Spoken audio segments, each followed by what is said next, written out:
देख रहे हैं वीकेंड का सबसे भरोसेमंद कार्यक्रम ये देश है हमारा। 90% सवालों में यही था कि काहे को परेशान हो रहे हो, मोदी का नाम दे दो आपको छोड़ देंगे। सीबीआई ने उन्हें बचाने की एवज में नरेंद्र मोदी को फंसाने का ऑफर दिया था। हम नहीं कभी भी हारे हैं दुश्मन के छल छंदों से, हम तो सदा ही हारे हैं अपने घर के जयचंदों से। एक तो कांग्रेस को बीमारी हो गई है, खासकर राहुल गांधी को। दिग्विजय सिंह ने शुक्रिया अदा क्यों करा? तो क्या मतलब है जर्मनी का हमारे लोकतंत्र में बोलने? तो बुलाए ना प्रधानमंत्री कोर्ट में जाना चाहिए। ये जो काली टोपी पहनते हैं, ये जर्मनी की हिटलर की तो टोपी है। आप देख रहे हैं ये देश है हमारा, अमीश देवगन के साथ। नमस्कार व्यूअर्स, मैं हूं अमीश देवगन और आप देख रहे हैं वीकेंड का सबसे भरोसेमंद कार्यक्रम ये देश है हमारा। और ये देश है हमारा में आज वर्तमान की बात भी होगी और इतिहास का पन्ना भी खुलेगा। लेकिन सबसे पहले मैं आपको ये देश है हमारा में फ्लैशबैक में लेके जाता हूं। 13 साल पुरानी एक कहानी सुनाता हूं जब सीबीआई ने एक राज्य के गृह मंत्री को अपने जाल में फांसा और आरोप लगाया फर्जी एनकाउंटर करवाने का, लेकिन निशाने पर था एक प्रदेश का मुख्यमंत्री। यह किसी थ्रिलर उपन्यास की कहानी नहीं है, बल्कि यह मामला जुड़ा है देश के प्रधानमंत्री मोदी और देश के गृह मंत्री अमित शाह से। ये दोनों 2005 में गुजरात के सीएम और गृह मंत्री हुआ करते थे। लेकिन अब इस कहानी में एक बहुत बड़ा ट्विस्ट आ गया है व्यूअर्स, क्योंकि न्यूज 18 के मंच पर देश के गृह मंत्री अमित शाह ने पहली बार यह कहा है कि सोहराबुद्दीन एनकाउंटर केस पे सीबीआई ने उन्हें बचाने के लिए नरेंद्र मोदी को फंसाने का ऑफर दिया था। इस मुद्दे पर आज ये देश है हमारा में हम बड़ी चर्चा करेंगे। लेकिन सवाल वर्तमान का भी है, क्योंकि पहले राहुल गांधी ने लंदन में भारत के खिलाफ दूसरे देशों का साथ मांगा और इसके बाद जर्मनी के विदेश मंत्रालय ने राहुल के समर्थन में बयान जारी कर दिया। इस पर एक बड़ा सियासी घमासान छिड़ गया है। इस बीच नई संसद पर पुरानी जंग जो है वो अभी भी भारी पड़ रही है। आज इन तमाम मुद्दों पर होगी जनता जनार्दन के बीच देश की सबसे बड़ी बहस। यह देश है हमारा में, क्योंकि मोदी तब भी निशाने पर थे, मोदी आज भी निशाने पर है। स्वागत है आपका यह देश है हमारा में viewers. You know, pressure from the CBI, pressure from the ED, pressure from cases. मैं आपको बताता हूं दुरुपयोग कैसे होता है। न्यूज 18 के राइजिंग इंडिया में देश के गृह मंत्री ने जो कहा वो देश की सियासत को हिला देने वाला बयान है। सबसे पहले आप भी सुनिए अमित शाह ने 13 साल पुराना क्या खुलासा किया। 90% सवालों में यही था कि काहे को परेशान हो रहे हो, मोदी का नाम दे दो आपको छोड़ देंगे। अमित शाह को साल 2010 में सोहराबुद्दीन एनकाउंटर केस में सीबीआई ने गिरफ्तार किया था। अमित शाह का दावा है कि सीबीआई ने उन पर गुजरात के तत्कालीन सीएम नरेंद्र मोदी को फंसाने का ऑफर दिया। तो ऑपोजिशन का कहना यह है कि क्या ईडी और सीबीआई के दफ्तर भारतीय जनता पार्टी के स्टेट्स में बंद हो चुके हैं? मैं आपको बताता हूं दुरुपयोग कैसे होता है। मैं उसका भुक्तभोगी हूं। हमारे खिलाफ कोई भ्रष्टाचार का केस कांग्रेस ने नहीं किया था। एक एनकाउंटर हुआ था, उसमें मैं राज्य का गृह मंत्री था, मुझ पर केस कर दिया और सीबीआई ने मेरी अरेस्ट की। 90% सवालों में यही था कि काहे को परेशान हो रहे हो, मोदी का नाम दे दो आपको छोड़ देंगे। Home minister always misguides and he always speaks lie. किस बात का दबाव है उन पर? कोई तो होगा। 8 साल से उन्हें ये बात याद नहीं आई, अब एकदम याद आ गई। तो ये तो बता दें कि 8 साल तक वो चुप क्यों थे, क्यों नहीं बताया 8 साल तक। इस बीच राहुल गांधी की संसद सदस्यता जाने के मुद्दे पर जर्मनी के बयान ने एक बार फिर कांग्रेस और बीजेपी को आमने सामने लाकर खड़ा कर दिया। दरअसल जर्मनी ने कहा है कि हमने भारत में राहुल गांधी के खिलाफ फैसले का संज्ञान लिया है। राहुल फैसले को चुनौती दे सकते हैं, तब साफ होगा कि क्या ये फैसला टिक पाएगा, क्या निलंबन का कोई आधार है। जर्मनी के इस बयान पर कांग्रेस के वरिष्ठ नेता दिग्विजय सिंह ने आभार जताते हुए कहा, राहुल गांधी को परेशान करके भारत में लोकतंत्र से समझौता किया जा रहा है। इसका संज्ञान लेने के लिए जर्मनी का शुक्रिया।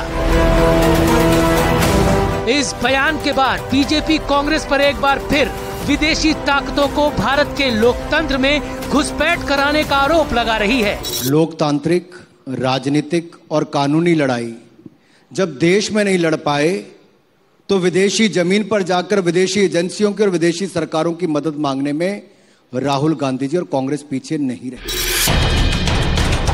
अमित शाह के आरोपों को सही माने तो विपक्ष जब सत्ता में था तब मोदी के खिलाफ सारे पैतरे आजमा रहा था। क्या मोदी विरोधी एजेंडे के तहत ही आज भी लोकतंत्र को खतरे में बताकर देश और दुनिया में मोदी की छवि खराब करने की निरंतर कोशिश हो रही है? स्वागत है आपका देश की सबसे बड़ी चर्चा में, सबसे बड़ी बहस में।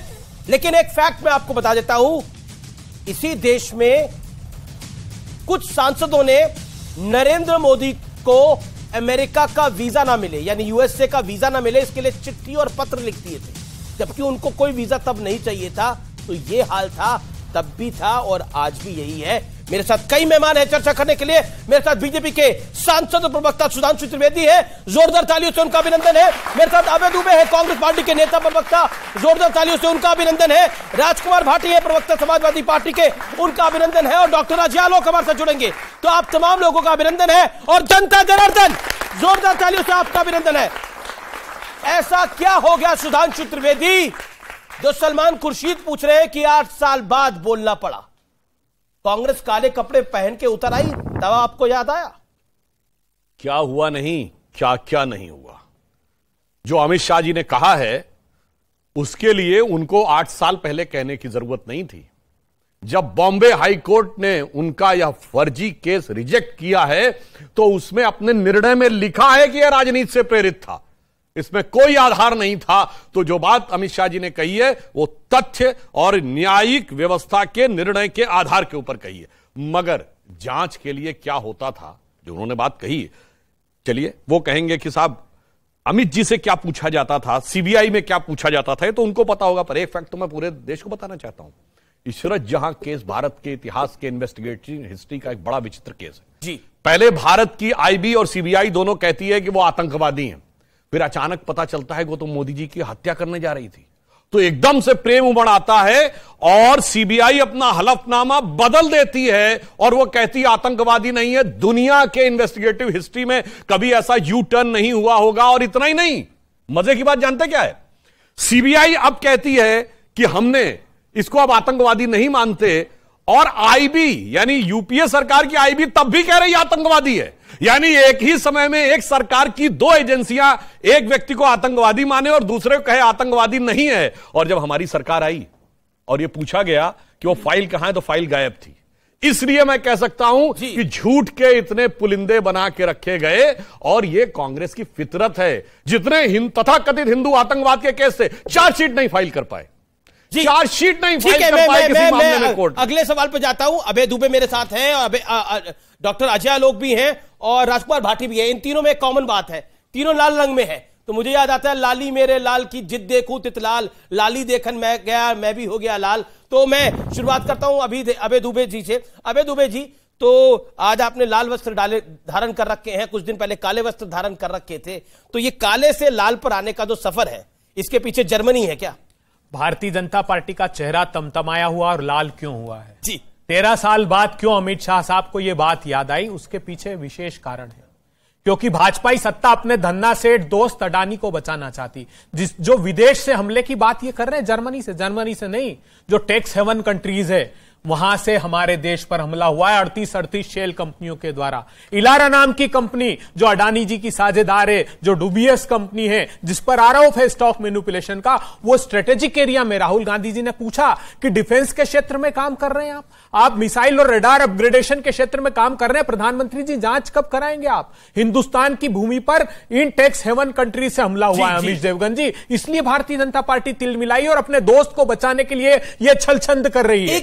एक सवाल आपने 1 मिनट अपनी बात रखा। एक सवाल मेरा ये, क्योंकि अभी आप ये अदानी को ले आए, लेकिन मुद्दा ये है कि तब भी आप मोदी को फंसा रहे थे, अब भी मोदी को फंसाने की कोशिश कर रहे हैं, लेकिन उल्टा जनता आपको हर चुनाव में फंसा देती है।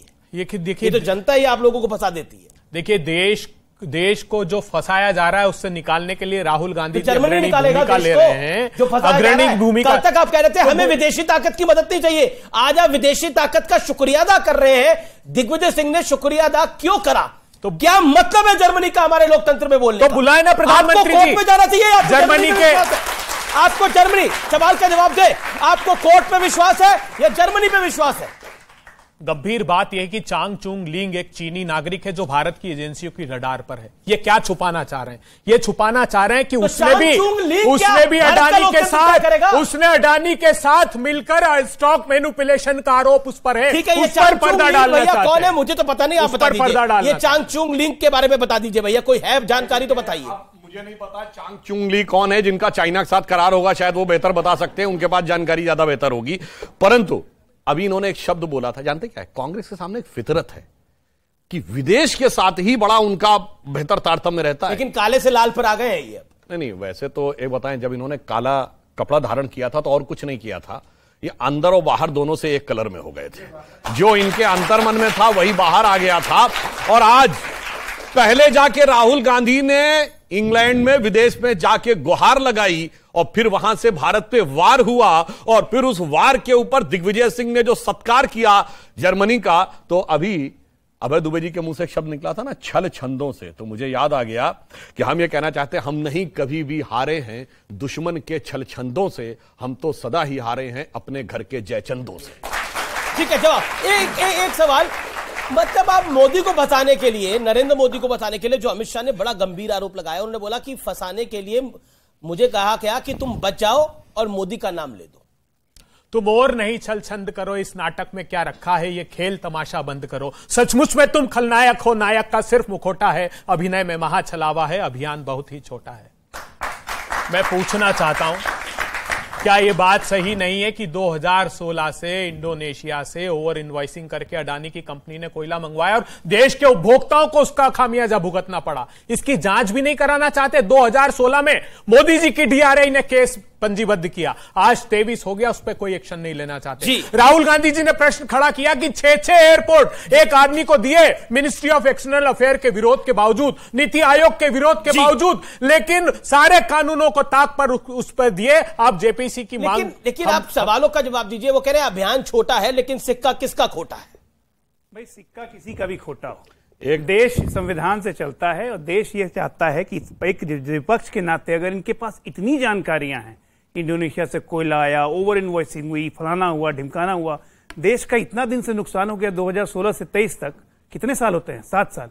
7 साल से भजिया तल रहे थे, कोर्ट में चले जाते, कोर्ट में चले जाते, सबूत दे देते। अरे एजेंसी कोर्ट में जाते, सबूत देते। सवाल ये है कि एजेंसी पे भरोसा नहीं, तो फिर एजेंसी पे भरोसा नहीं, कोर्ट पे भरोसा नहीं। अब राहुल जी के मामले में भी तो कोर्ट में गए, कोर्ट से तो सदस्यता गई, आप कोर्ट में जाते अदानी के खिलाफ, निपटा देते उसको, क्यों नहीं गए आप? उल्टा आप राजस्थान में और छत्तीसगढ़ में काम दे रहे हैं, बताइए क्यों दिया? सरकार आपकी है, वैसे अदानी कर रहे हैं, वहां भी अदानी कर रहे हैं। तो मुझे लगता है कि दोहरे मापदंड है। लेकिन आज के विषय पे आना चाहिए जो कि महत्वपूर्ण है। राजकुमार भाटी, मोदी तब भी निशाने पर थे क्योंकि इस देश में नरेंद्र मोदी जब गुजरात के सीएम थे तो इसी देश की संसद के लोकसभा सांसदों ने, इसी देश के सांसदों ने चिट्ठी लिखी कि मोदी को वीजा नहीं देना चाहिए। और आज जर्मनी का शुक्रिया अदा कर रहा है कांग्रेस पार्टी के एक वरिष्ठ नेता। दूसरी पॉइंट, नई संसद बन रही है, वो तो कांग्रेस के लिए भी बनी है, सपा के लिए भी बनी है, उसको भी मोदी की संसद कहा जा रहा है। नहीं, एक तो अमित शाह जी ने एक बात कही है, उसे हमें गंभीरता से लेना चाहिए कि एजेंसियों पर सरकार का दबाव होता है, जो हम कहते आ रहे हैं लगातार। अब सरकारें बदलती रहती हैं लेकिन एजेंसी तो वही रहती है। उस समय कांग्रेस दबाव में उसका दुरुपयोग कर रही थी, हमारे खिलाफ भी दुरुपयोग हुआ था सीबीआई का, बार बार हमने तो आरोप लगाए हैं। आज भारतीय जनता पार्टी वही काम कर रही है। ऐसा तो है नहीं कि बहुत अच्छी व्यवस्था हो गई है, अब कोई दुरुपयोग नहीं हो रहा। 2019 में आय से अधिक संपत्ति का केस बीजेपी के शासन में ही बंद हुआ। आय से अधिक संपत्ति के केस में 3 बार जांच कराई गई है। मुलायम सिंह जैसे गरीब परिवार से आने वाले, किसान परिवार से आने वाले व्यक्ति के खिलाफ, जिसके पास बहुत ज्यादा कोई संपत्ति नहीं है, 3 बार जांच कराई गई। 3 बार सीबीआई ने क्लोजर रिपोर्ट दाखिल की। जब सीबीआई को कोई सबूत नहीं मिले, तो फिर कोई अनियमितता नहीं मिली, तो 2019 में दबाव लेकिन एजेंसी क्या? दूसरी बात मैं बहुत गंभीरता से अमीश जी कहना चाहता हूं, जिस समय 2005 की आप बात कर रहे हैं, उस समय भारतीय जनता पार्टी के नेता माननीय अटल बिहारी वाजपेयी जी, लाल कृष्ण आडवाणी जी, मुरली मनोहर जोशी जी होते थे। अब हम नरेंद्र मोदी को इतने बड़े नेता नहीं थे कि उन्हें बीजेपी को रोकने के लिए उन्हें फंसाने की जरूरत पड़ती। वो केवल एक राज्य के मुख्यमंत्री थे। और जिसमें अमित शाह जी की गिरफ्तारी हुई है जिस केस में, उसमें स्टिंग ऑपरेशन एक मीडिया हाउस ने किया था, आपको भी पता होगा। और उसमें बीजेपी की अंदरूनी लड़ाई थी। वो हरेन पांड्या के मर्डर से जुड़ता है केस। हरेन पांड्या के मर्डर में सोहराबुद्दीन का नाम आया था, सोहराबुद्दीन के मर्डर में फिर दूसरे लोगों का नाम आया, फिर जो इशरत जहां थी उसका नाम आया। शराबुद्दीन सारी कड़ी जुड़ती है। निकली थी आपको इसको आज शराबुद्दीन के पास कितनी बंदूकें निकली थी? आज 15 साल बाद उसको राजनीतिक रूप देना, ये कह देना कि सुधांशु द्विवेदी इसका जवाब के लिए मुझे कहा गया, ये आंखों में इशरत धूल जहां झोंकने को जैसा। नीतीश कुमार ने बिहार की बेटी कहा था, और शराबुद्दीन अभी भी, अब तो कोर्ट ने निर्णय दे दिया, लेकिन राजकुमार भाटी कह रहे हैं वो प्रसन्न नहीं है, वो अभी भी लाल है कपड़ों से। सोहराबुद्दीन और इशरत जहां का जो नाम लिया, इसमें कुछ भी नया नहीं है। अपराधी और आतंकवादियों से तो इनका बड़ा याराना है, चाहे अतीक अहमद हो या मुख्तार अंसारी उत्तर प्रदेश में हो, या सोहराबुद्दीन और इशरत जहां वहां हो, हमेशा ये उनके साथ ही खड़े होते थे। इसलिए इनको ये समस्या नजर आ रही है। और हम एक बात कहना चाहेंगे, उन्होंने कहा कि केस बंद हुआ था। हां, जानते कब बंद हुआ था? जाके चेक कर लीजिएगा। 2G घोटाले पर पब्लिक अकाउंट कमेटी की रिपोर्ट जब सबमिट होने वाली थी और वो सबमिट नहीं होने दी गई, उसमें 3 दलों ने महत्वपूर्ण भूमिका निभाई, सपा, बसपा और डीएमके, और तीनों के खिलाफ 1 हफ्ते के अंदर सीबीआई ने अपने केसेस वापस कर लिए थे। इस कारण से आपके शासनकाल में अब दूसरा मैं कह रहा हूं, सुनिए, तो आप किस बात में दबे हुए थे? बात तो सुन लीजिए मान्यवर। मान्यवर देखो, झूठ ऐसा नहीं बोलना चाहिए सर। एक बात थोड़ा तरीके से बोलो। अरे भाई, बहुत आपको फैक्चुअल बोल रहा हूं। कम से कम ये तो स्वीकार किया कि 2014 से पहले भी जांच एजेंसियों के साथ रिश्ता पुराना था और कोर्ट कचहरी में आना जाना था, जिसके के लिए पर्ची फाड़ रहे हैं 2014 के बाद के मोदी जी के ऊपर। लालू प्रसाद यादव जी तो सन 97 में जेल चले गए थे। इनके नेता 2G और CWG, छोड़िए मनमोहन सिंह जी के जमाने में, नरसिम्हा राव जी प्रधानमंत्री पद से हटने के बाद जाके कोर्ट में खड़े हुए थे। राजीव गांधी जी के ऊपर बोफोर्स में लगा था, तब न मोदी जी थे ना अमित शाह जी थे। हां, इसलिए मैं कहना चाहता हूं, मैं एक पॉइंट को और क्लैरिफिकेशन कर दूं।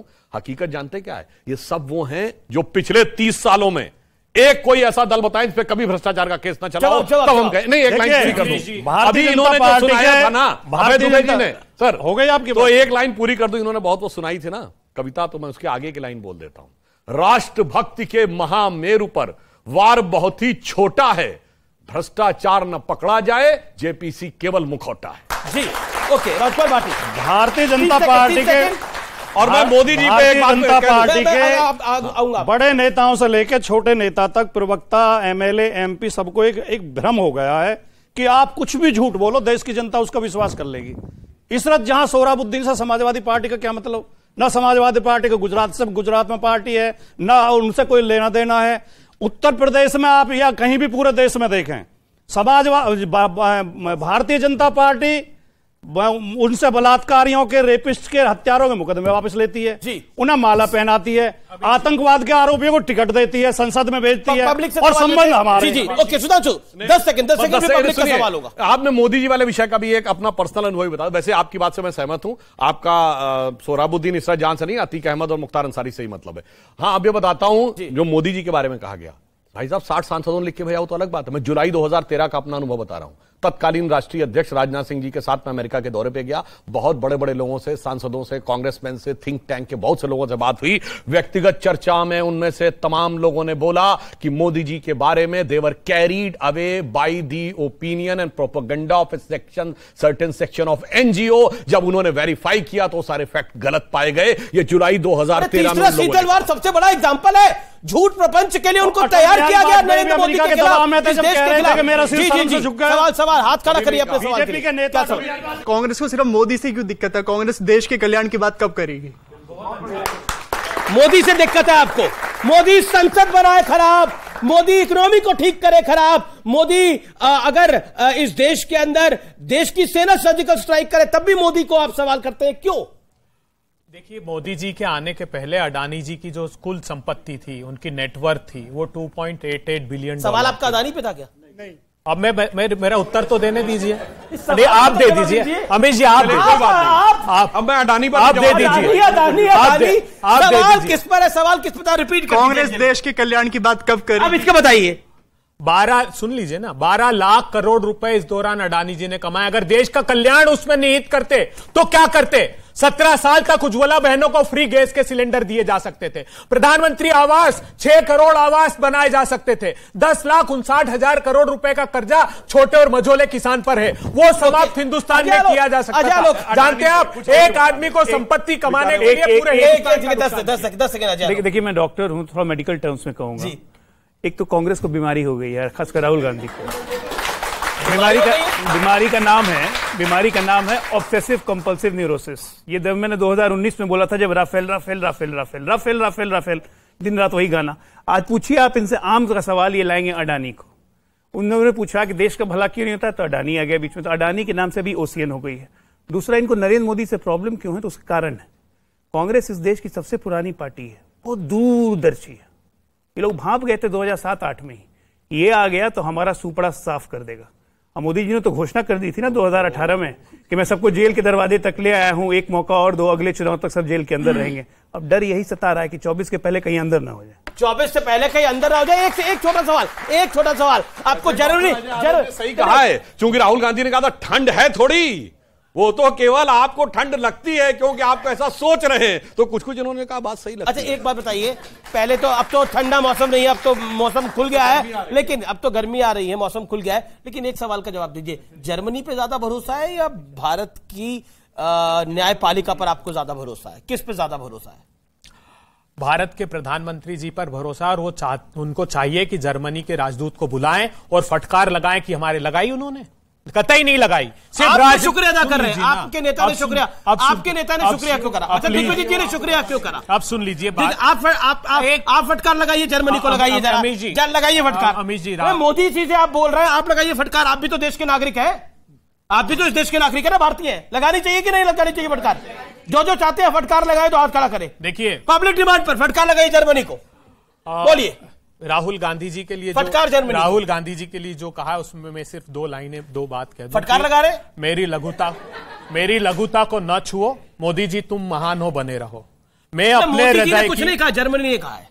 आप बोल लीजिए, आप बोलिए ना, आप बोलिए। अब आप मेरे सामने माइक करते हैं तो फिर आप खुद बोल लीजिए, या तो मुझे बोलने का। जर्मनी को फटकार लगा रहे नहीं लगा? अरे साहब, हिंदुस्तान को पकड़ लीजिए, माइक पकड़िए आप और फटकार आप खुद लगाइए। हिंदुस्तान को जो फटकार लगाई जा रही है उसका प्रासंगिक प्रश्न है, इधर उधर की बात मत कीजिए। राहुल गांधी जी का घर और सदस्यता छीन सकते हैं, उनका साहस नहीं छीन पाएंगे। जब भी गांधी सताया गया है, सशक्त हुआ है, जब भी गांधी प्रताड़ित किया गया है, प्रतिबद्ध हुआ है। नहीं चाहिए सत्ता उसको, लेकिन देश के युवाओं के रोजगार के अवसर सृजित कर दीजिए मोदी जी। महंगाई की आग में जो झोंक दिया है, चीन 2000 स्क्वायर किलोमीटर पर जो कब्जा करके बैठा है, उसका निराकरण कीजिए। अडानी जी की कंपनियों ने 38 शेयर कंपनियों ने मैनिपुलेशन किया है। 12 लाख करोड़ रुपए का। जर्मनी को फटकार नहीं लगी है, ब्रेक के बाद जर्मनी को फटकार लगाएंगे, आया ना? प्रधानमंत्री चलिए, अभी तक डिसाइड नहीं कर पाए, ब्रेक के बाद आता हूं। जोरदार चर्चा हो रही है। देश की संसद से उसकी आत्मा निकाल देंगे, प्रजातंत्र निकाल देंगे, तो क्या करेंगे इस वैभवशाली महल का? प्रधानमंत्री जी, देश की संसद मोदी का महल है, देश की संसद इन लोगों की है। देश की संसद जो व्यूअर्स इस समय स्क्रीन के उस पार देख रहे हैं उनकी है, वो इस लोकतंत्र का मंदिर है। वो आपको नरेंद्र मोदी का महल दिखाई देता है?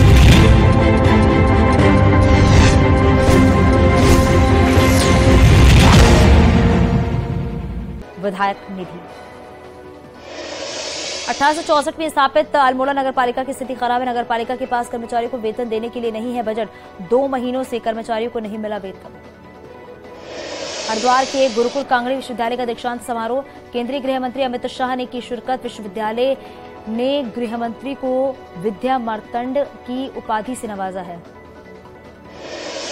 उत्तराखंड के लोगों को 1 अप्रैल से लगेगा बिजली का झटका। यूपीसीएल ने मौजूदा टैरिफ में की है 13.25% की बढ़ोतरी। घरेलू उपभोक्ताओं के लिए 100 यूनिट तक के लिए 25 पैसे प्रति यूनिट बढ़े हैं। उत्तरकाशी में गंगोत्री हाईवे पर धरासू के पास बने डेंजर जोन का बीआरओ अधिकारियों ने निरीक्षण किया है। अधिकारियों ने 4 धाम यात्रा को देखते हुए कार्यदायी कंपनी को दिए जरूरी दिशा निर्देश।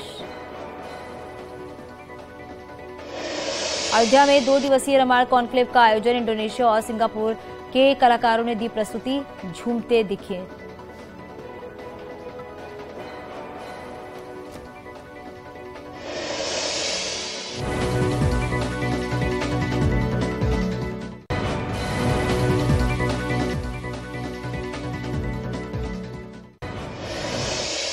कानपुर मार्केट में आग की घटना पर सीएम योगी ने लिया संज्ञान। सीएम ने जिला प्रशासन को दिए कड़े निर्देश, कहा राहत कार्य में लाए तेजी। कानपुर के हमराज कॉम्प्लेक्स में लगी आग ने विकराल रूप धारण किया है। हवा की वजह से 4 मार्केट में फैली आग। मार्केट में लगी आग पर अब तक नहीं पाया जा सका है काबू। दमकल की 48 से ज्यादा गाड़ियां आग बुझाने में जुटी। आग ने 500 से ज्यादा दुकानों को अपनी चपेट में लिया है। अब तक करोड़ों के नुकसान की आशंका। रेडीमेड कपड़ों का थोक बाजार है हमराज कॉम्प्लेक्स। आग की भयावह स्थिति को देखते हुए प्रशासन अलर्ट। फायर ब्रिगेड के अधिकारी मौके पर डटे। पुलिस अधिकारी का बयान, आग पर जल्द पाया जाएगा काबू। यूपी में 6 वरिष्ठ आईपीएस अधिकारियों का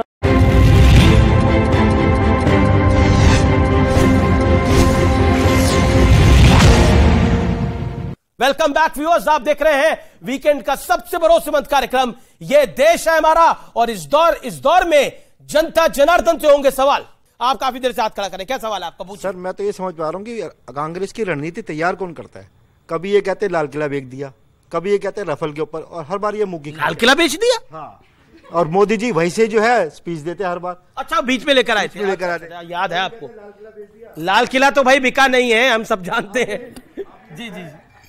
कांग्रेस के प्रवक्ता जी से मैं बोलना चाहूंगी, जो ये राहुल गांधी जी लंदन में जाके बोल रहे हैं, ये न्याय मांग रहे हैं कि अपना भारत इतना कमजोर है, जो ये वहां पे न्याय मांग रहे हैं, बड़े शर्म की बात है राहुल गांधी जी, जो अपने जो वहां पे न्याय मांग रहे हो। हमारा भारत इतना कमजोर नहीं है, बड़ी शर्म की बात है। जो आपकी आज सदस्यता छीनी गई है, आप संसद से बाहर हुए, इसलिए आप प्रधानमंत्री नहीं बन सकते, और मोदी जी प्रधानमंत्री बनेंगे, इतना कहना चाहती हूँ। चलिए, ये आपका विचार है, लेकिन वो कह रहे हैं कि आपको बेसिकली आप क्यों उस पुराने दौर में जी रहे हैं जिसमें विदेश से कोई बोलेगा तो भारत में एक्शन होगा। भारत की युवा जो पीढ़ी है वो सुदृढ़ हो गई है, मजबूत हो गई है। अब इन्हें विदेशियों की जरूरत नहीं है, ये देशी लोग ही बड़े पक्के हैं। जी जवाब दीजिए। राहुल आपको जर्मनी पे क्यों भरोसा है? राहुल गांधी जी से जब ये पूछा गया तो उन्होंने कहा कि प्रजातंत्र की पुनर्स्थापना हम लोग अपनी लड़ाई लड़कर वहां लेंगे, हमको किसी भी देश का हस्तक्षेप नहीं चाहिए। ये तथ्य आपसे छुपाए गए। अगले दिन बोला, अगले दिन बोला, उस दिन नहीं बोला। अमीश देवगन जी प्लीज देखिए, मैं देश के लोगों से कहता हूं, देखिए ना। किस दिन? डेट बताइए, डेट बताइए, दोनों भाषणों की डेट बताइए। पर्दा डालने की कोशिश मत कीजिए। एक दिन क्या बोला, अगले दिन किस दिन की बात बता रहे हैं आप? डेट बताइए। अमीश देवगन जी पहले ही डेट बताइए। उनसे प्रश्न पूछा गया, ये उनसे जब प्रश्न पूछा गया तो उन्होंने कहा दूसरी बात। डेट आप डेट बताइए। एक मिनट, देश के प्रधानमंत्री जी विदेश जाकर क्या कहते हैं, कभी सुना आपने?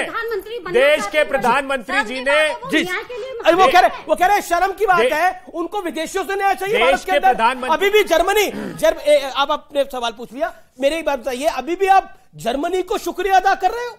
जर्मनी को आप बोलते बहुत बढ़िया किया जर्मनी ने। जर्मनी कौन होता है भारत के अंदर बोलने वाला? देश के प्रधानमंत्री जब विदेश जाते हैं तो क्या कहते हैं? 2014 के पहले इस देश में जन्म लेने में शर्म आती थी, तब देश का अपमान आपको दिखाई नहीं देता है। जब कोरिया में और चीन में जाकर वो ये बात कहते हैं। देखिए, ये भारतीय जनता पार्टी सिर्फ इसके पीछे छुपना चाहती है, क्योंकि अनैतिक तरीके से भारत राहुल गांधी की सदस्यता छीनी इन लोगों ने। वहां पर एक 10 सेकंड अमीश जी, एक 10 सेकंड दीजिए, एक सिर्फ 10 सेकंड ले लीजिए। देखिए राहुल गांधी जी के साथ क्या किया। राहुल गांधी जी के खिलाफ एक याचिका लगाई, याचिकाकर्ता ने, राहुल गांधी जी के प्रत्यक्ष बयान हुए, वो कोर्ट गए और उन्होंने कहा कि बार बार बुलाइए राहुल गांधी को। जज ने इनकार कर दिया, खुद ने हाईकोर्ट से स्टे लिया। उसके बाद जब 7 फरवरी 23 को राहुल गांधी जी ने भाषण दिया अडानी के खिलाफ, वो स्टे वेकेट कराने गया, ये कह के नए एविडेंस आ गए, जबकि कोई नए एविडेंस नहीं आए थे। हमने गुहार लगाई जज से, हमने जज से गुहार लगाई कि हमने कहा सीआरपीसी के 202 में अमित शाह से सवाल पूछा, अमित शाह ने न्यूज 18 के मंच पे सवाल पूछा गया, उसने बोला ऐसा क्या अहंकार था राहुल जी में, दुनिया में सब माफी मांग सकते हैं तो राहुल जी क्यों नहीं माफी मांग सकते? अब ये भी तथ्य ठीक एक सेकंड जवाब। अच्छा, ये विदेश का क्या चक्कर है जी? देखिए, विदेश का मैं आपको चक्कर पहले तो जर्मनी का बता देता हूं। चक्कर क्या है कि जहां जाके राहुल गांधी जी बोले थे, मैं पूछना चाहता हूं, जर्मनी की बात करनी। जर्मनी में पता है क्या है रेट ऑफ इन्फ्लेशन? 8% के आसपास। रेट ऑफ ग्रोथ क्या है? 1.8%। भारत उससे कहीं अच्छी स्थिति में है। और आज स्थिति यह है कि हम रुपए में तो रूबल के साथ ट्रेड के लिए तय हो चुका है और शुरू हो गया रूस के साथ, और जर्मनी से बात चल रही है रुपए में ट्रेडिंग की। आज जर्मनी को हमारी जरूरत है और इन्हें जर्मनी की जरूरत है। और इतना ही नहीं, जर्मनी से सीखना है तो सीखिए। सुनिए, दुनिया में एकमात्र देश है जर्मनी जहां की 12 यूनिवर्सिटीज में संस्कृत पढ़ाई जाती है और ये संस्कृत के विरोध में खड़े होते हैं। जो दुनिया में जर्मनी एक ऐसा देश है, सुनिए, जहां आर्थर शोपेनहावर नाम का एक दार्शनिक हुआ था जिसने उपनिषदों का अनुवाद जर्मन में किया पहली बार किसी यूरोपियन लैंग्वेज। उसने जानते क्या कहा? विश्व का सबसे विकसित मस्तिष्क देखना है तो भारत के आकाश के नीचे आना होगा, पर भारत के आकाश के नीचे सबसे खोखला मस्तिष्क देखना है तो एक पार्टी में आना होगा। और एक और अंत में कह दूं, सुनिए, एक और भी कारण हो सकता है। पिछली बार राहुल जी जाके बोले थे इंग्लैंड में 4-5 साल पहले, हम इंग्लैंड को सरपास करके बन गए, इंग्लैंड से बड़ी अर्थव्यवस्था। ये मैं भविष्यवाणी करके जा रहा हूं, अगली सरकार मोदी जी की आएगी, हम जर्मनी को पीछे छोड़कर चौथी बड़ी अर्थव्यवस्था होगी। अच्छा, एक बात बताइए, ये जो जर्मनी का शुक्रिया अदा करने का आइडिया किसका था? किसका आइडिया था जर्मनी का शुक्रिया अदा करने का? आपका तो नहीं होगा, मैं जानता हूं। आइडिया किसका था बताइए, खुलासा करिए। सिर्फ एक 10 सेकंड पहले सुधांशु जी की बात का जवाब दे दो। विश्व का कोई और देश नहीं जिसके 12 करोड़ लोगों ने रोजगार के अवसर खो दिए, और कोई देश नहीं जिसके 84 करोड़ लोगों की आमदनी घट गई। विश्व का और कोई देश नहीं जिसमें 400 रुपए का गैस का सिलेंडर 1000 रुपए का पार हो गया, 200 रुपए पार दाल और तेल हो गए। और उस समय क्या हुआ? जब जब भारत पर आपदा आई है तब तब अडानी जी की कंपनी ने ग्रोथ की है। नोटबंदी के समय पार्लियामेंट्री कमेटी ने बोला और आरबीआई ने कहा कि नोटबंदी और गलत जीएसटी से एमएसएमई तबाह हो गया, लेकिन अडानी जी की कंपनियां ग्रोथ कर रही थी। 10 सेकंड मांगे थे। पब्लिक के भी सवाल है, पब्लिक के भी सवाल है। आपका सवाल क्या है? मेरा सवाल ये है कि जी। निरंतर गलत साबित होने के बाद भी कांग्रेस मोदी जी को ही क्यों टारगेट करती है? क्या इनका एकमात्र लक्ष्य यही रह गया है कि कैसे वो मोदी जी को गलत साबित करें या उनकी छवि खराब करें? क्या इसके अलावा इनका कोई और लक्ष्य नहीं है? जी, ये एक तरह से विपक्ष पे भी सवाल है। मोदी को गलत साबित करने के लिए एक ही लक्ष्य है, आप एक पैरेलल पॉलिसी लेके आइए। सिर्फ एक ही एजेंडा है, मोदी हटाओ, मोदी हटाओ। केजरीवाल तो कितने अपशब्द कह रहे हैं और वो विधानसभा की प्रोटेक्शन में ये सब बातें कह रहे हैं। अगर सड़क पे कहेंगे तो फिर उन पे भी मानहानि होगी। और सोचिए, वो केजरीवाल एक आपके लिए ये सीखने वाली बात है। कभी किसी के कहने पर आपको घुड़सवारी नहीं करनी चाहिए। अगर घुड़सवारी ना करनी आती हो, आप कभी नहीं करनी चाहिए। अरविंद केजरीवाल कह रहे हैं राहुल जी के साथ बड़ा गलत हुआ है, राहुल जी के साथ ऐसा नहीं होना चाहिए था, लेकिन ये जनाब कई बार खुद माफी मांग चुके हैं, लेकिन कह रहे राहुल जी को माफी नहीं मांगनी चाहिए थी। वाह भैया, आप तो माफी मांग के बच गए और राहुल जी को फंसा दिया इन्होंने। अब आप और सोचिए ये गेम प्लान क्या है, इन लोगों का गेम प्लान समझिए आप। 10 सेकंड सबसे 10 सेकंड ले रहे हैं आप? नहीं, बस किसी को दे 10 सेकंड नहीं रहे आप। नहीं, हमारी देश की बिटिया ने पूछा कि मोदी जी को हटाना।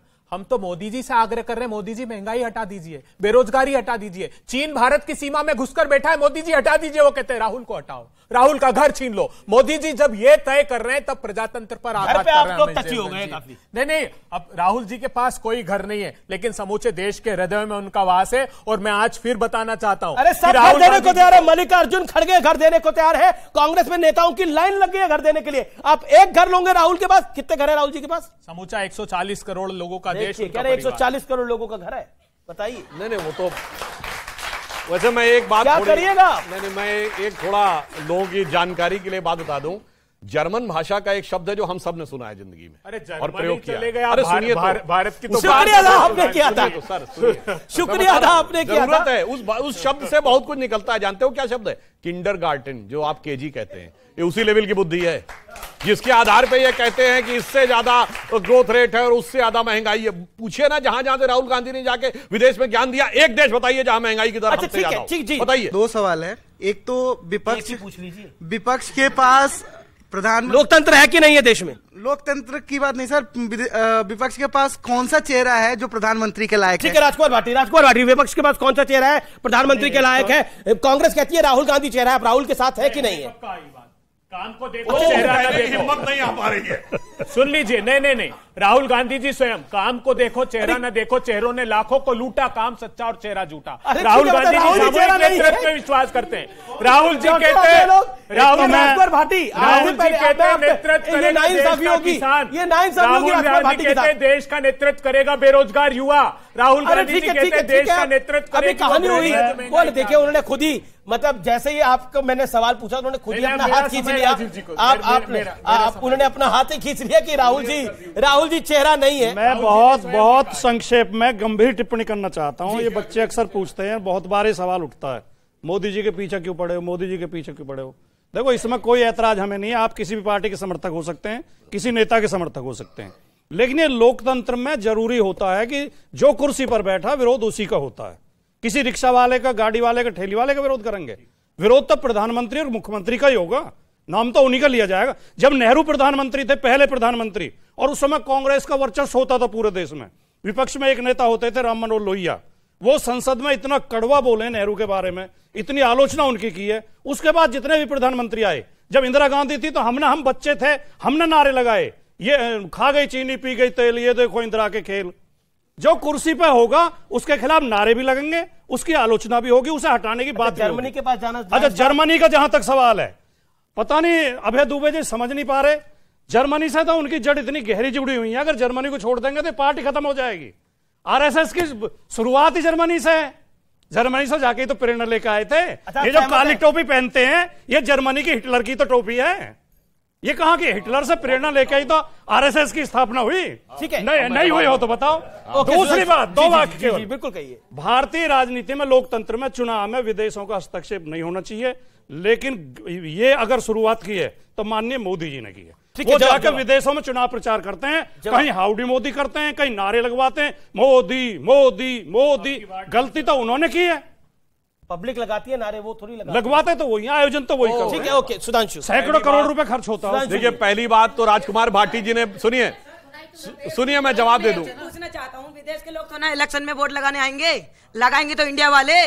तो ये तो दोनों तरफ रखो। अभी इंडिया वाले भी कहते हैं मोदी क्या करिएगा। मैं एक ही चीज पूछना चाहता हूँ, कांग्रेस के लिए आएंगे क्या? कांग्रेस के लिए नहीं आएंगे, लेकिन मोदी जी के लिए तो आएंगे। एक तरफ क्यों कहते हो? गए थे अब की बार ट्रम्प सरकार, वो क्या था? अरे ये बताइए, तब नहीं पूछा। सर, देश की बुराई नहीं करते ना। देश के नहीं, भाजपा की बुराई, देश की बुराई। इंग्लैंड में जो भाजपा की बुराई, देश की बुराई नहीं है। राहुल जी ने जो इंग्लैंड में प्रेस कॉन्फ्रेंस में जो अपने देश की बुराई की, उनको मीडिया वालों ने ही फटकार लगाया। ठीक है, अच्छा ठीक है, अब आपने सवाल पूछा। मोदी जी ने विदेश में जाके कहा था, अब 14 से बोलने इस देश में अच्छा लो। देखिए, एक तो उन्होंने पहले ही बैकआउट कर लिया, मतलब जैसे ही मैंने बोला कि राहुल जी चेहरा है, उनके क्या साथ देंगे, उन्होंने बोला नहीं राहुल जी तो कोई चेहरा ही नहीं है। दूरदर्शी जी ने स्वयं ने कही है, आपने कांग्रेस है ना राहुल चेहरा। राहुल जी ने कहा है कि देश का बेरोजगार युवा चेहरा होगा, देश की महंगाई में की आग में प्रधानमंत्री बेरोजगार युवा चेहरा। 4 के पहले कौन सा चेहरा है? जब कांग्रेस पार्टी ने खुद ही राहुल गांधी को निपटा दिया, पुष्टि इन्होंने कर दी, अब उसके बाद भी आप उनके पीछे पड़े हुए हैं। कितने प्यार से ये लोग बात करते हैं। भाटी साहब कह रहे थे कि एजेंसियों का दबाव होता है, ठीक है, तो 2004 से लेकर 9 तक डीए केस चला, एजेंसी का दबाव था, इनको परेशान किया गया। लेकिन जब न्यूक्लियर डील में जब समर्थन हुआ था तो क्या एजेंसी का दबाव वापस हो गया था? इसका मतलब मान रहे ना, इसलिए समर्थन किया था 40 सांसद लेकर। कन्वीनियंस, इस देश में कन्वीनियंस की अमर सिंह ने ऑन रिकॉर्ड जो आप बोल रहे हैं, अमर सिंह ने ऑन रिकॉर्ड नहीं, इस देश में कन्वीनियंस की राजनीति आज से नहीं है, और इस देश में कन्वीनियंस की राजनीति के जनक कांग्रेस रही है। नरसिम्हा राव के समय याद कीजिए, जेएमएम के कांग्रेस सांसदों, जेएमएम के सांसदों का वो नोट वाला गड्डी याद है ना आपको, 92 में सरकार बचाने के लिए। तो ये करते आए। अब ये देश बदल रहा है तो इनको पच नहीं रहा है। अब दिक्कत ये हो रही है कि अगर ये 5 साल 10 साल और रह गया, वो कह रहे क्या बदला, कैसे बदला, वही कह रहा हूं, बता रहे 10 सेकंड में बताएंगे क्या बदला। ये इकोसिस्टम बदल गया है, ये इकोसिस्टम बदल रहा है। पहले कहां कोई बोलता था, मशीन में पहले कहां कोई बोलता था, भाग मुकुल भाग, आप देश की नेवी, आप देश का प्रधानमंत्री, देश की नेवी के जहाजों को लेकर बना सकते, आदर्श घोटाले के आरोपी बताते थे, अपने दल में शामिल कर लिया, बदल लिया। दिक्कत ये है शुभेंदु अधिकारी, देश की व्यवस्था जो बदल रही है, भावना गौली जब स्वाभाविक नहीं होगी तो अपराधी थी, स्वाभाविक सेना में आ गई तो पाप धुल गए। यशवंत यादव सबसे ज्यादा बोल रहे हैं, लोग शिवसेना में थी, है ना, यहाँ तो सब एक लंबी आपके पास काफी लिस्ट है, आपके पास आपने बोला राहुल जी के पास 140 करोड़ मकान है, इतने बोले ना आपने, इतनी देश की जनता है, उतने मकान है। मैं आज एक गारंटी आपको दे सकता हूं। जी बताइए। राहुल गांधी अध्यक्ष से हट गए, खड़गे आ गए, लेकिन वर्चुअल कमांड तो गांधी परिवार के पास है। आज से 15-20 साल के बाद ये कमांड किसके हाथ में रहेगी, आप बताइए? रेहान गांधी जो नया आ गया है, वो जो प्रियंका गांधी जी के लड़के हैं, तय है ये। अखिलेश जी के सुपुत्र या सुपुत्री तय है। आपको देश की संसद मोदी का महल दिखाई देता है? देश की संसद मोदी का महल है? देश की संसद इन लोगों की है। देश की संसद जो व्यूअर्स इस समय स्क्रीन के उस पार देख रहे हैं उनकी है। वो इस लोकतंत्र का मंदिर है। वो आपको नरेंद्र मोदी का महल दिखाई देता है? आपको एश्योर है कि 2024 में आपका एक और सांसद नहीं आने वाला नई संसद में बैठने के लिए? कैसी बात कर रहे हैं आप लोग? क्या है लॉजिक इस बात का? नई संसद का विरोध कर रहे हैं आप लोग। सुधांशु त्रिवेदी जी सांसद हैं। 25,000 करोड़ रुपए का फॉरेन प्रिक्योरमेंट डिफेंस सेक्टर का था, आज 40,000 करोड़ रुपए का हो गया। देश की संसद से उसकी आत्मा निकाल देंगे, प्रजातंत्र निकाल देंगे, तो क्या करेंगे इस वैभवशाली महल का? प्रधानमंत्री जी पहले उसमें पुनर्स्थापना कीजिए प्रजातंत्र की अनैतिक तरीके से। भारत के संविधान का आर्टिकल 103 कहता है कि अगर सदस्यता खत्म होगी तो सुप्रीम कोर्ट गए ना सेंट्रल विस्टा को लेकर, सुप्रीम कोर्ट गए ना, क्या हाल हुआ? सुप्रीम कोर्ट ने क्या कहा सेंट्रल विस्टा को लेकर? सेंट्रल विस्टा को लेकर सुप्रीम कोर्ट ने क्या बोला? मैं बोलूं आप बोलेंगे? बताइए इस देश की जनता को। कोर्ट ने पेगासिस को लेकर बोला कि समिति की हमारी मदद नहीं की। आज भी अडानी की जांच के लिए एक लिफाफा लेकर चली गई सरकार, बंद लिफाफा, कि हमारी समिति जांच करना चाहती। सुप्रीम कोर्ट ने फटकार लगाई कि हम इसमें पारदर्शिता चाहते हैं। राफेल के केस में आजाद भारत के इतिहास में पहली बार हुआ कि सुप्रीम कोर्ट के फैसले को सुधारने के लिए सरकार ने संशोधन याचिका लगाई। प्रजातंत्र को समाप्त करके महलों में नहीं वास कर सकते आप। उन्होंने बोला खुद का घमंड पूर्ति करने वाला पहला प्रोजेक्ट। हर तानाशाह चाहता है वो अपनी वास्तु विरासत पीछे छोड़ के जाए और पैसे की ये भारी बर्बादी है। लेकिन आज मैं एक और खुलासा करूंगा व्यूअर्स, और आप लोग साक्षी बनेंगे उस खुलासे का।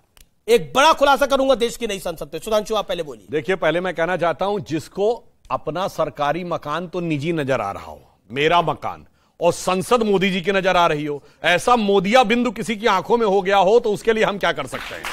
अब मैं एक बात कहना चाहता हूं, वास्तविकता में इस देश में लोकतंत्र नहीं खतरे में है।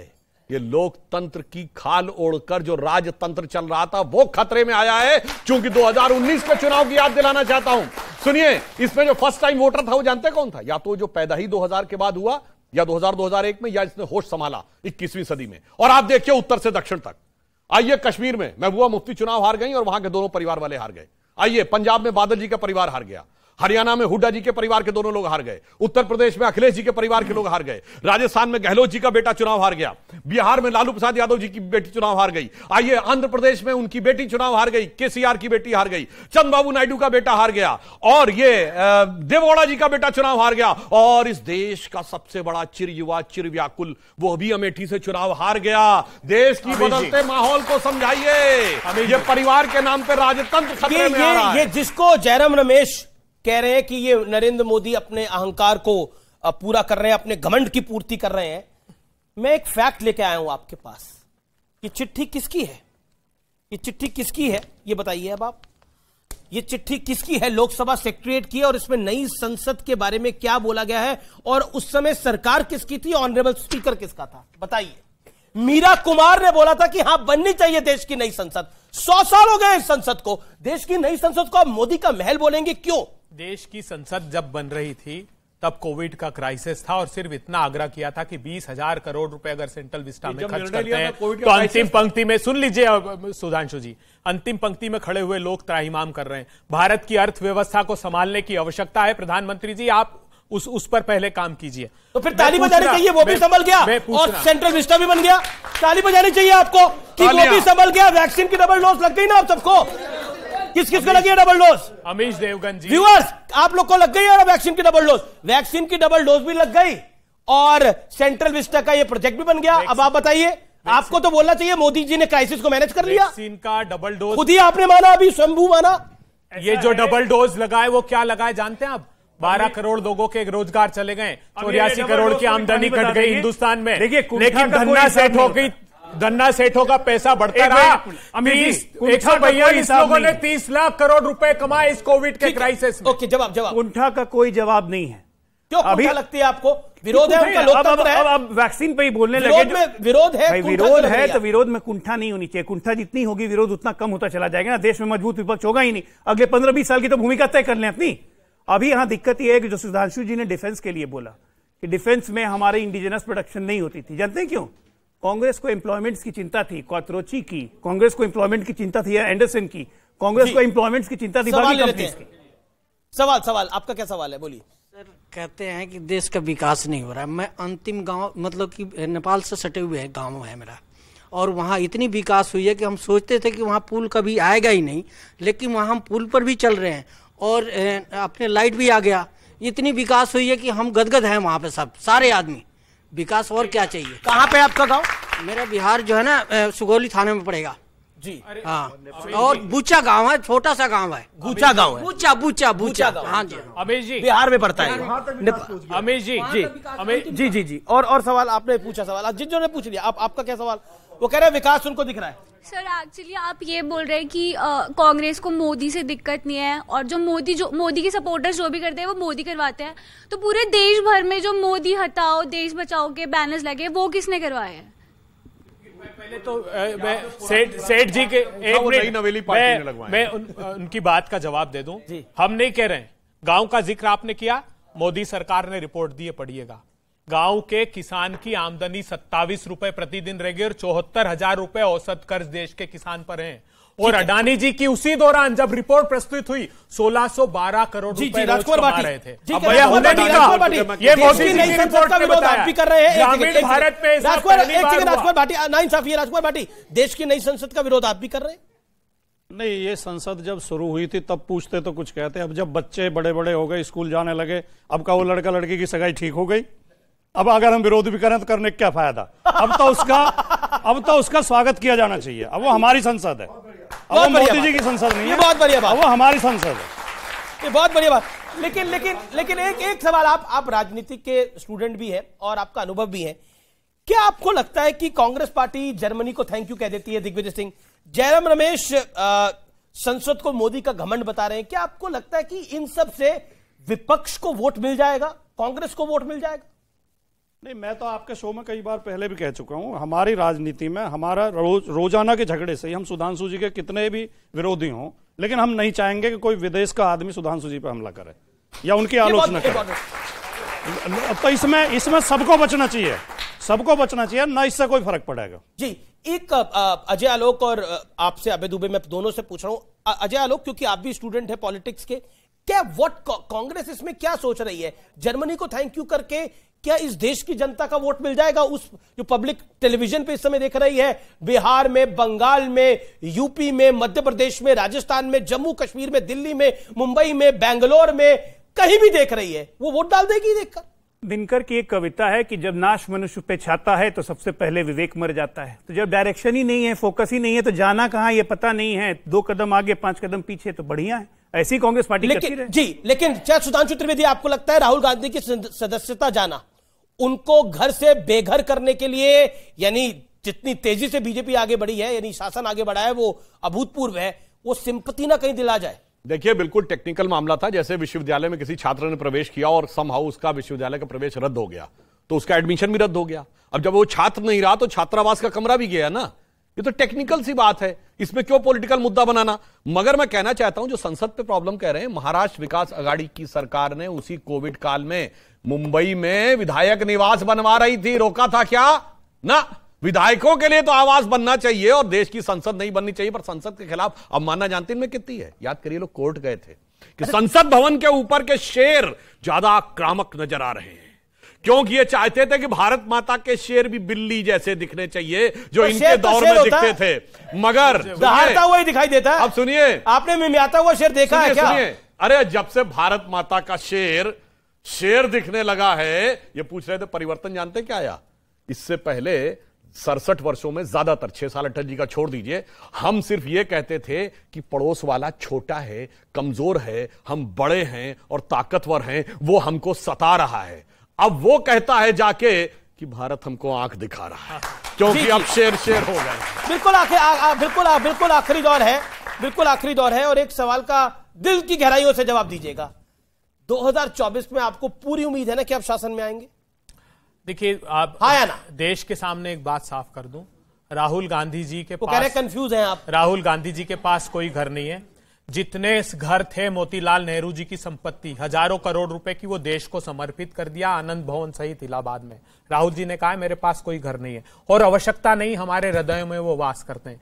जो प्रश्न इस देश के प्रासंगिक है वो खड़ा करेंगे। आप चाहे राहुल गांधी की विषयों पर ताली बजाएं ना बजाएं, बजाइए भाई, ताली बजाइए, ताली जरूरी है, लेकिन ताली बजती रहेगी। लेकिन एक बात बताइए, 2024 मैंने जो सवाल पूछा आखिरी एक सवाल का तो जवाब चलते चलते देखे जाइए। मैंने तो इतना अच्छा सवाल पूछा, 2024 में आपको उम्मीद है ना कि आप सरकार में आएंगे?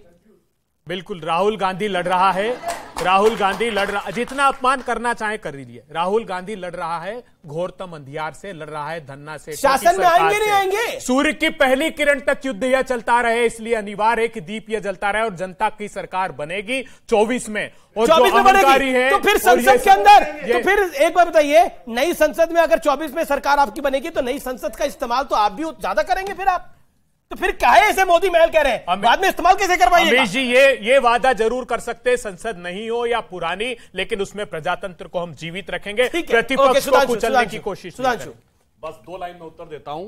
उन लोगों की सरकार कभी नहीं आएगी जो विदेश से जाके गुहार लगाते हैं, क्योंकि अपने यहां कहा गया, ये जानते किस प्रवृत्ति के हैं? ये उस मानसिकता के हैं कि अपने वतन पर सदियों तक है रही हुकूमत गैरों की, लेकिन कुछ चेहरों पर अब तक धूल है उनके पर। आजादी के पहले मगर अंग्रेजों के साथ खड़े थे, आजादी के बाद जानते हैं किसकी सरकार आएगी? जो ये कह रहे हैं कि भारत की सोई चेतना को जगा रहे हैं। अरुण गगन पर महाप्रगति का अब ये मंगल गान उठा, करवट बदला अंगड़ाई ली सोया हिंदुस्तान। बहुत बहुत शुक्रिया आप तमाम लोगों का इस चर्चा में आने के लिए, इस चर्चा में जुड़ने के लिए। और व्यूअर्स आपका बहुत बहुत शुक्रिया, आपने जबरदस्त लाइव पार्टिसिपेशन दिखाया है, आपका बहुत बहुत शुक्रिया। जोरदार ताली आपके लिए भी। फिलहाल इस कार्यक्रम में इतना ही, उम्मीद है आपको पसंद आया होगा। नमस्कार, जय हिंद, वंदे मातरम।